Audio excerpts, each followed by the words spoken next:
ಎಲ್ಲ ಧ್ಯಾನ ಮಿತ್ರರಿಗೆ ಆತ್ಮಪೂರ್ವಕ ನಮಸ್ಕಾರಗಳು. ಪ್ರತಿ ದಿವಸ ನಾವೆಲ್ಲರೂ ಒಟ್ಟಿಗೆ ಸೇರಿ 40 ನಿಮಿಷ ಗ್ರೂಪ್ ಮೆಡಿಟೇಷನ್ ಮಾಡ್ತಾಯಿದ್ದೀನಿ. ಕಣ್ಣೆರಡು ಮುಚ್ಚಿಕೊಂಡು ನಿಮ್ಮ ಸಹಜವಾದ ಉಸಿರನ್ನು ಗಮನಿಸಿ. ಗುರುಗಳಾದ ಬ್ರಹ್ಮಶ್ರೀ ಪಿತಾಮಹ Patriji, ESSM, PMC, pyramid valley ಎಲ್ಲ ಪಿರಮಿಡ್ ಮಾಸ್ಟರ್ಸ್ಗೆ ನಮಸ್ಕಾರ.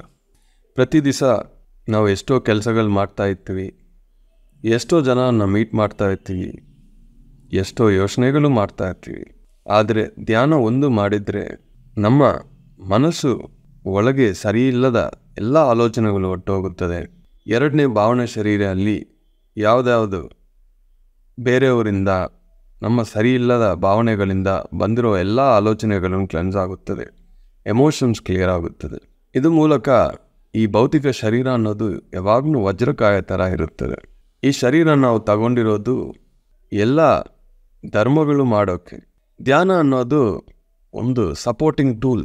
ಧ್ಯಾನ ಮಾಡ್ತಾ ನಾವು ಎಲ್ಲರ ಜೊತೆ ಇರಬೇಕು, ಎಲ್ಲ ಮಾಡ್ತಾ ಇರಬೇಕು, ಎಲ್ಲ ಕೆಲಸಗಳು ಮಾಡ್ತಾ ಇರಬೇಕು, ಪ್ರತಿಯೊಂದು ಅನುಭವನೂ ಪಡಿಬೇಕು. ಆವಾಗ ನಾವು ಆಧ್ಯಾತ್ಮಿಕದಲ್ಲಿ ಏನೊಂದು ಕಲ್ತಿದ್ದೀವೋ ಅದನ್ನು ಪ್ರಾಕ್ಟಿಕಲ್ ಆಗಿ ಇಂಪ್ಲಿಮೆಂಟ್ ಮಾಡೋದು ನಾವು ಜೀವನವನ್ನು ಫೇಸ್ ಮಾಡಿದ್ರೆ ಮಾತ್ರ ಆಗುತ್ತೆ. ಸಂಸಾರದಲ್ಲಿ ಎಷ್ಟೋ ವಿಷಯಗಳು ಬರುತ್ತೆ. ಆಫೀಸ್ ಆಗಲಿ, ಉದ್ಯೋಗ ಆಗಲಿ, ಬಿಸ್ನೆಸ್ ಆಗಲಿ, ಟ್ರಾವೆಲಿಂಗ್ ಆಗಲಿ, ನಾವು ಹೋಗಿದ್ರೆ ಎಷ್ಟೋ ಒಂದು ಪರಿಸ್ಥಿತಿಗಳು ಬರುತ್ತೆ. ಎಷ್ಟೋ ಜನ ನಾವು ಮೀಟ್ ಮಾಡ್ತೀವಿ, ಮಾತಾಡ್ತೀವಿ, ಎಷ್ಟೋ ಒಂದು ಸಿಚುವೇಶನ್ಸ್ ಫೇಸ್ ಮಾಡ್ತೀವಿ. ಆದರೆ ಧ್ಯಾನ ಮಾಡಿದ್ರೆ ಆ ಏಕಾಗ್ರತೆ, ಆ ಸಂಪೂರ್ಣ ಆರೋಗ್ಯ, ಮನಸ್ಸು ಶಾಂತಿ, ಇವೆಲ್ಲ ಶಕ್ತಿಯಿಂದ ನಾವು ಯಾವುದೇ ಸಿಚುವೇಶನ್ ಆಗಲಿ ಫೇಸ್ ಮಾಡೋಕ್ಕೆ ರೆಡಿ ಆಗ್ತೀವಿ. ಧ್ಯಾನ ಮಾಡೋಕ್ಕೆ ಮುಂಚೆ ನಾನು ಈ ಲೋಕ ಅಂದರೆ ಏನು ನನಗೆ ಗೊತ್ತಿಲ್ಲ. ಒಂದು ಕುಟುಂಬದಲ್ಲಿ, ದೊಡ್ಡ ಕುಟುಂಬದಲ್ಲಿ ಏನು ಬೇಕಂದ್ರೂ ಬಂದುಬಿಡುತ್ತೆ. ಒಂದು ಫೋನ್ ಹೊಡೆದಿದ್ರೆ ಸಾಕು. ಲೋಕಜ್ಞಾನ ನನಗಿಲ್ಲ. ಅಷ್ಟು ಯಾರ ಹತ್ರನೂ ನಾನು ಮೂವ್ ಆಗಿಲ್ಲ, ಎಲ್ಲಿಯೂ ಹೋಗಿಲ್ಲ. ಹೇಳಬೇಕಂದ್ರೆ ನನಗೆ ಏನೂ ಗೊತ್ತಿಲ್ಲ.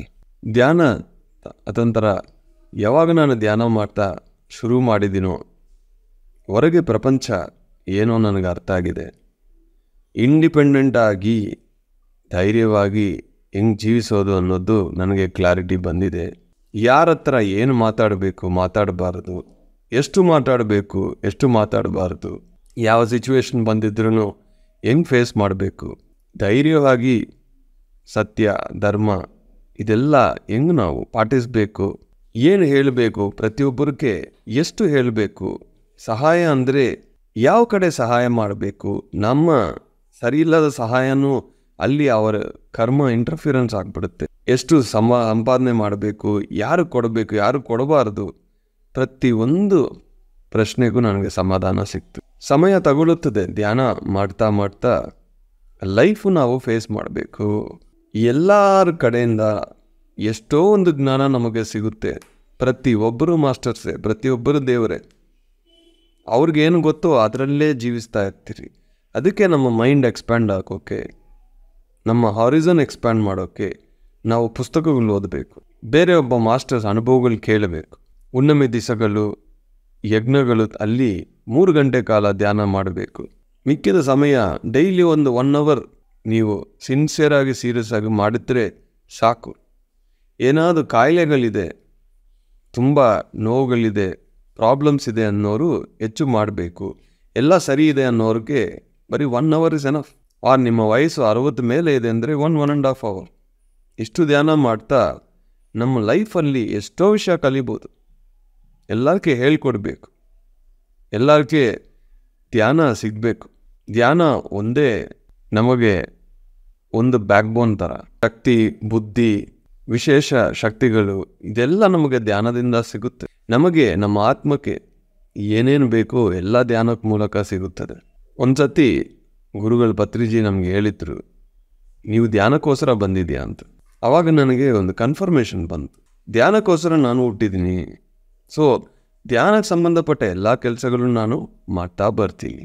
ಅದು ಎಲ್ಲರೂ ಸಪೋರ್ಟಿಂದನೂ, ಸಹಾಯದಿಂದನೂ, ಸ್ನೇಹದಿಂದನೂ ಇದು ನಡೀತಾನೆ ಇರುತ್ತದೆ. Thank you very much.